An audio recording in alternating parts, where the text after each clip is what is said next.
다음으로는 한민호 공자학원 실체 알리기 운동본부의 공동대표님이십니다. 박수로 맞아주십시오.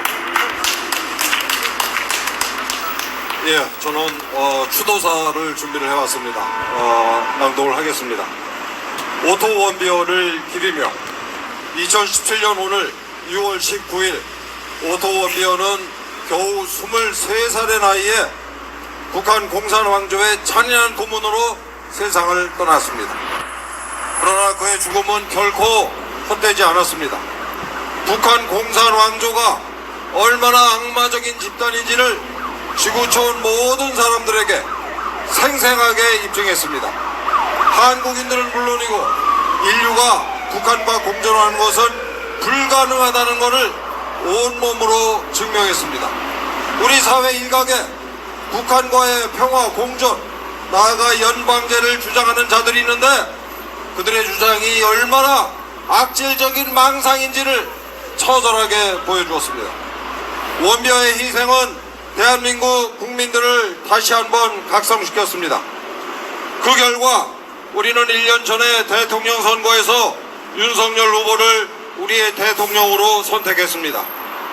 그 선거는 우리가 앞으로 중국 공산당의 속국으로 몰락할 것인지 아니면 미국과 일본의 동맹으로서 자유와 번영을 누릴 것인지를 선택하는 절체절명의 갈림길이었습니다.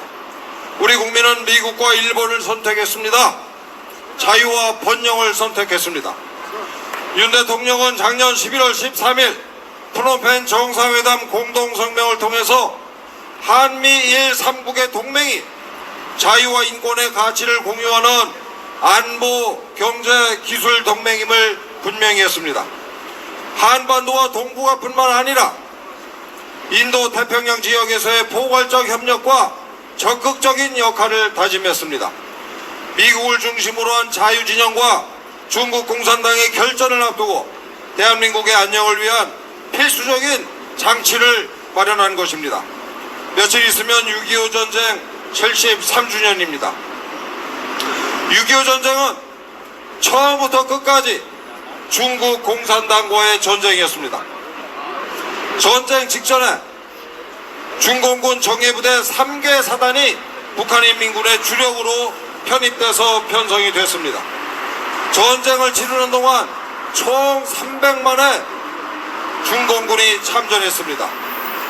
오늘날까지도 저 북한 괴뢰 정권을 지탱해주고 북한의 핵폭탄 그리고 미사일 개발을 지원하는 것도 바로 중국 공산당입니다. 그 중국 공산당이 지금은 공공연하게 대한민국의 독립과 주권을 무시하고 복종을 강요합니다. 우리의 주권적 결정에 대해서 사사건건 시비를 걸고 공갈과 협박을 자행합니다. 사드 배치를 반대했습니다. 나토 정상회의 참여를 반대했습니다. 인도 태평양 경제협력체 참여를 반대했습니다. 반도체 동맹 참여를 반대했습니다. 대한민국을 속국으로 여기지 않고서는 도저히 할 수 없는 기고만장한 작태입니다. 바로 며칠 전인 6월 8일 6.25의 전범인 중국 공산당으로부터 우리는 다시 한번 국가적 치욕을 당했습니다. 대한민국 국회의원 과반수가 넘는 의석을 차지한 제1야당의 대표 이재명이라는 자가 겨우 국장급인 중국 대사 싱하이밍 앞에서 공손하게 두 손을 모으고 대한민국을 협박하는 소리를 15분 동안이나 꼼짝 안 하고 경청했습니다. 이재명의 참모들은 그걸 꼼꼼하게 받아 적었습니다. 개망신이라는 단어 말고는 이 장면을 제대로 표현할 길이 없습니다. 그러나 중국 공산당의 패망을 알리는 조종이 요란하게 울리고 있습니다. 온 인류가 중국 공산당의 만행과 폐악질에 눈을 떴습니다. 자유민주진영과 중국 공산당의 세기적 대결이 절정을 향해 치닫고 있습니다. 중국 공산당의 몰락이 임박했습니다. 저 북한 공산왕조 괴뢰 도당의 몰락이 임박했습니다.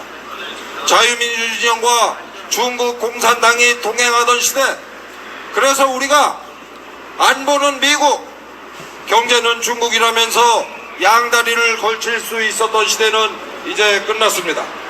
한미 경중이 아니라 한미일 안보 경제 기술 동맹의 시대입니다. 지난 120년 동안 우리 대한민국은 미국 국민들에게 너무나 많은 도움을 받았습니다. 미국의 도움 덕분에 우리가 나라를 세웠고 공산당의 침략으로부터 나라를 지킬 수 있었습니다.